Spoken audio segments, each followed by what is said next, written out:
ہمارے ہاں ہر آدمی اس طرح ڈپریشن کی بات کرتا ہے جیسے شوگر کی بات کرتا ہے، جیسے کسی فیشن کی بات کرتا ہے، فیشن کی طرح پھیل گیا ہے۔ بنیادی وجوہات کیا ہیں؟ کسی رشتے میں ٹرسٹ کرنے کے لیے تیار نہیں، سکون ہے۔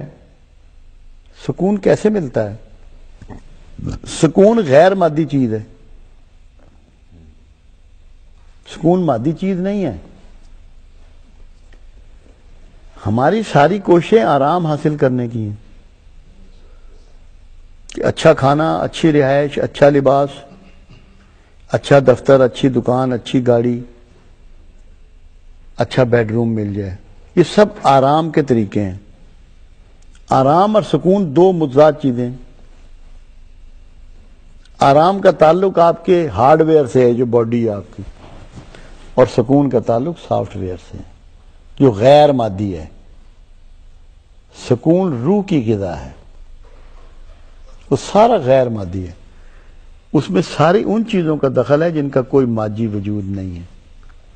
تو ہماری ساری کوششیں اور ساری ایفرٹس اب رہ گئی ہیں مادی حصول کے لیے۔ اللہ کے رسول صلی اللہ علیہ وسلم نے ہمیں کیا ٹیچ کیا؟ بالکل ایسی زندگی گزاری ہے جس میں کوئی آرام نام کی چیز نہیں ہے۔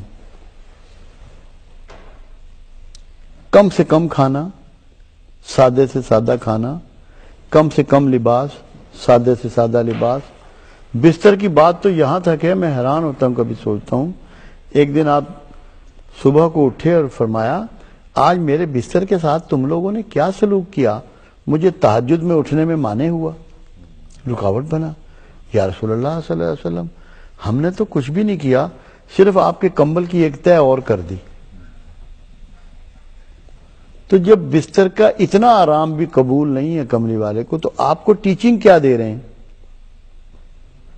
کہ سامان تمہارے آرام کے لیے ہے جسمانی، تمہاری روح کے اس کا کوئی تعلق نہیں ہے۔ سکون روح کے لیے ہے، سکون لینے سے نہیں دینے سے ملتا ہے، سکون کھانے سے نہیں کھلانے سے ملتا ہے،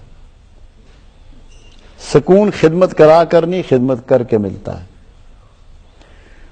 یہ وہ چیزیں ہیں کہ جو ہمیں سیکھنی ہیں تاکہ ہم فرسٹریشن سے اور ان پریشانیوں سے نکل جائیں۔